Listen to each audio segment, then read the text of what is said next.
There's something deeply unsettling about a door that shouldn't be there. A seam in the wall, a mirror that shifts just slightly, a draft where no window exists. Hidden rooms aren't just architectural mistakes. They're secrets. Secrets that were buried for a reason. The people in these stories didn't go looking for horror. They stumbled into it, by accident, by curiosity, or by necessity. But once inside these hidden spaces, they all discovered the same terrifying truth. Some rooms aren't meant to be found, and once you're in, something else decides if you ever get to leave. Story 1, the crawl space behind the mirror. When I rented the apartment on Ellison Street, I wasn't looking for anything special, just a place close enough to work with decent water pressure and no visible mold. The rent was suspiciously low, which the landlord blamed on ongoing exterior renovations, though the building looked untouched since the late 60s. But I was tired, broke, and too busy to care. I signed the lease after a 10-minute walkthrough and moved in the following week. Everything was fine at first. The unit had that old apartment charm, creaky floorboards, heavy wooden doors, a brick fireplace sealed up years ago. It also had a large antique mirror bolted to the wall in the bedroom.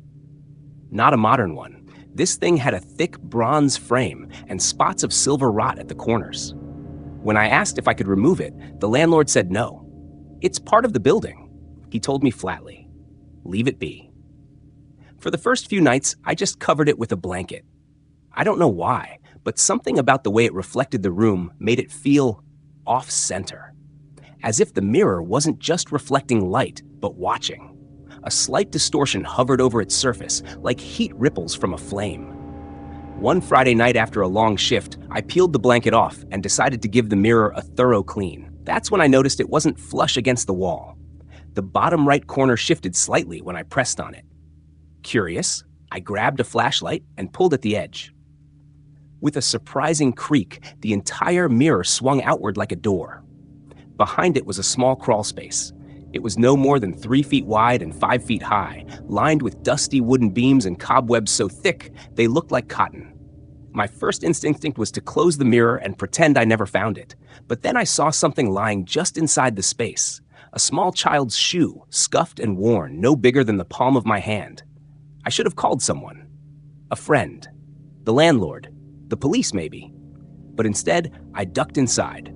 The crawl space extended about 15 feet before curving sharply to the left. My flashlight flickered, so I shook it and pressed on. That's when I began to notice the drawings, childlike scrawls etched into the wooden beams.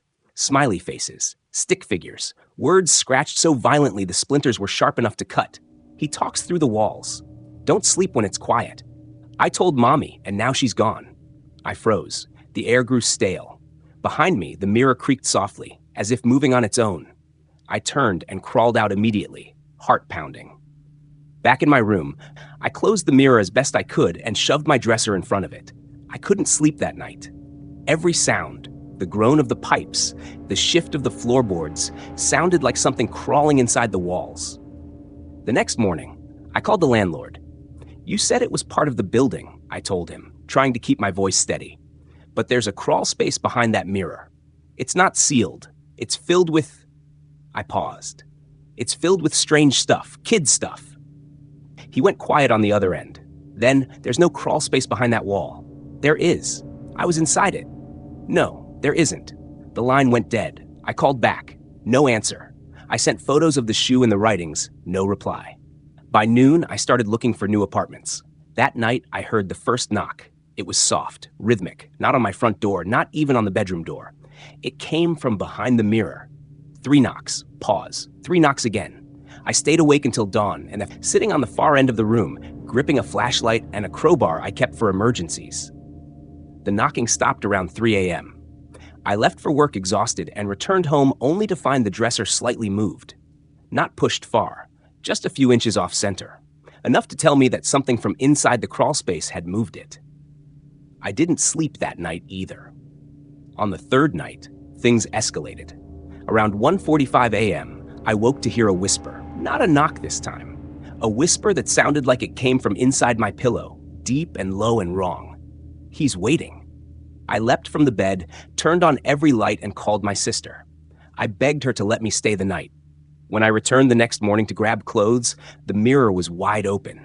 I didn't go inside, but I did peer in, just long enough to see that the shoe was gone. And there were new markings on the walls, fresh ones.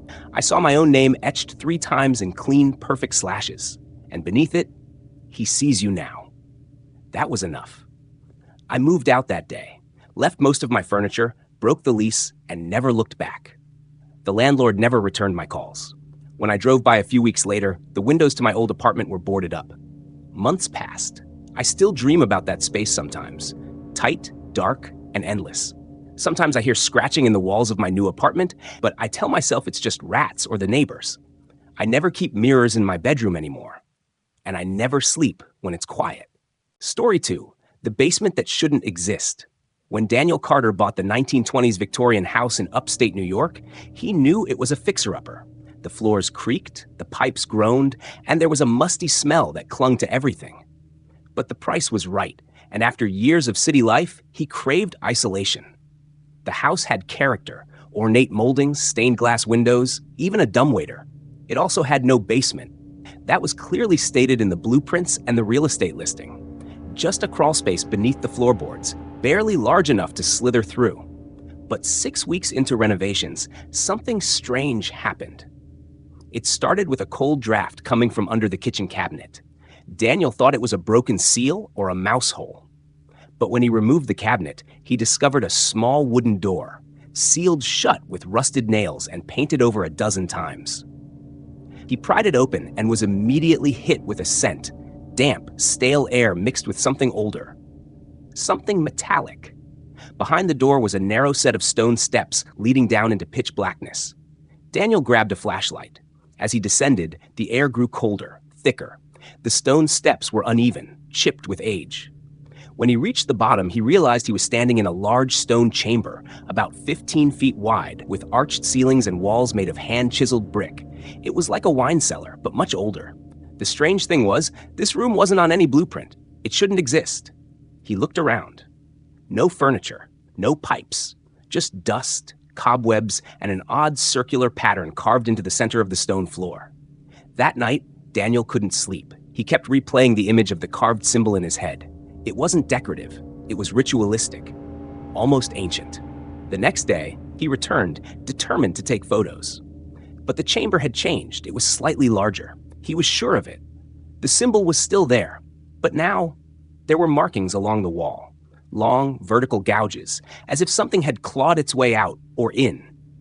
He backed out quickly and nailed the door shut, but the house had woken up. From that day forward, Daniel began hearing things. A faint humming beneath the floor, whispered voices he couldn't trace. Objects moved slightly overnight, his shoes, his keys, even his tools. Not stolen, just misplaced by inches. At 3:13 a.m. every night, the humming would peak into a low, vibrating moan that pulsed through the walls like a heartbeat. Daniel stopped sleeping altogether. One morning, he found dirt on the kitchen floor, as if someone or something had come up through the hidden door. But the nails were still in place. He set up a camera aimed at the cabinet. That night, nothing happened, but the footage showed otherwise.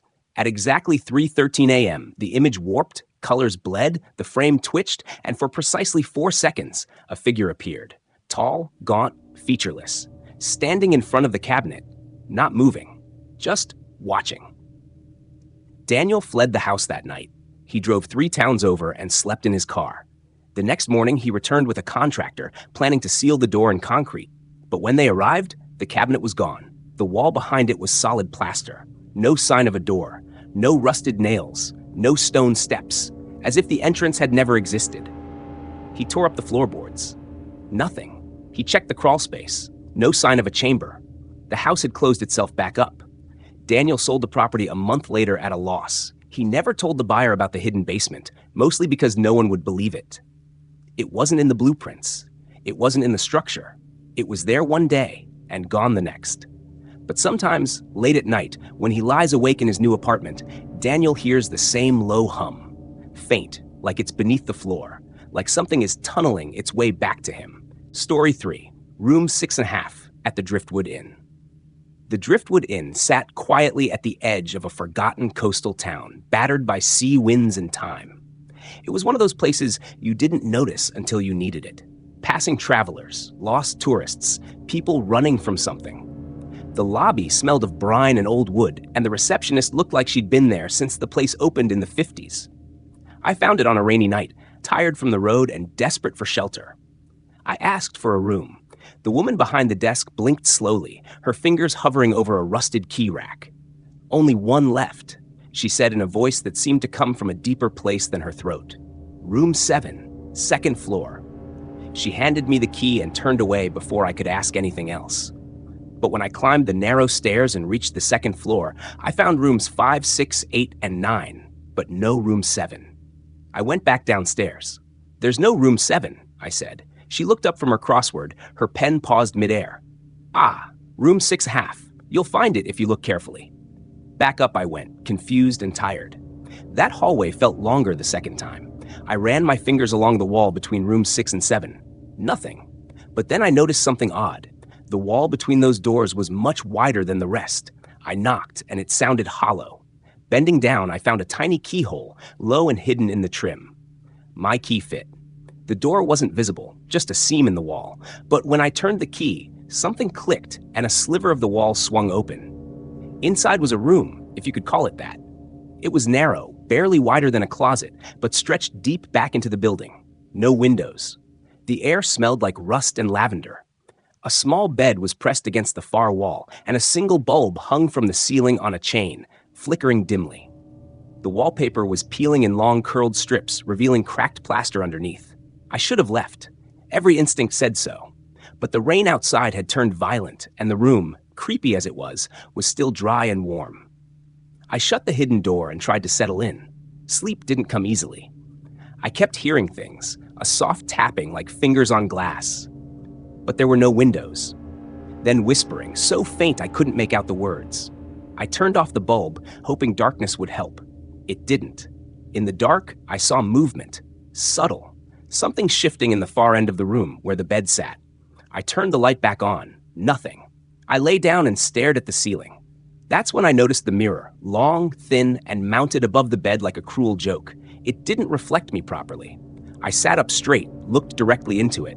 The reflection was delayed, like a lagging video feed. And then it blinked. I hadn't blinked. I scrambled out of the bed. The mirror shimmered, then fogged slightly. From the condensation, a message began to appear, slowly, like a finger dragging through steam. "Don't close your eyes." I backed up, heart thudding, and heard a sharp click. The door, the hidden seam in the wall, had sealed itself shut. I rushed to it, twisting the knob, jamming the key, but it was like the door had vanished entirely. Trapped. Behind me, the bed creaked. I turned slowly. Someone was lying in it.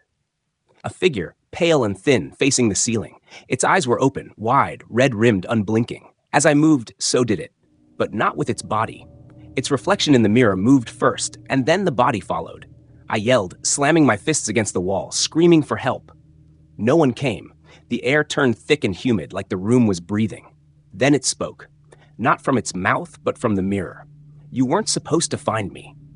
I didn't sleep. I sat in the corner, knees pulled to my chest, staring at the thing in the bed, which stared back without blinking once. Morning never came. There were no windows, no sound of birds, no light leaking in. Just endless twilight and that flickering bulb. Time lost meaning. My watch stopped. My phone had no signal, no battery. I must have dozed off at some point, because when I snapped awake, the bed was empty, and the door was open. I bolted, not caring about my things. I didn't even go back downstairs. I ran out into the rain-soaked morning, into my car, into the road. I didn't stop until I hit a gas station 30 miles away. When I told the clerk I'd come from the Driftwood Inn, his face changed. That place, it shut down 10 years ago, condemned. Fire took out most of the second floor. No one's been in there since. I swore I'd just spent the night there. He shook his head, clearly uncomfortable. "Room 6.5, he muttered. "That's where they found the body. Young guy, went missing. Locked inside, no exit, eyes wide open. Never blinked, just stared at the ceiling until he died." I don't know what I saw. I don't know how I got in or how I got out, but I haven't stayed in a motel since. And I never looked too closely at the walls between rooms, especially if they're just a little too wide. Some doors should never be opened. Some walls were never meant to be breached. And sometimes what lies behind them isn't just forgotten, it's waiting. These hidden rooms, sealed away by time and fear, weren't lost. They were buried for a reason. If you ever hear a hollow knock behind a mirror or find a seam in the floor that wasn't there yesterday, walk away. Because once you step inside, there may be no way out.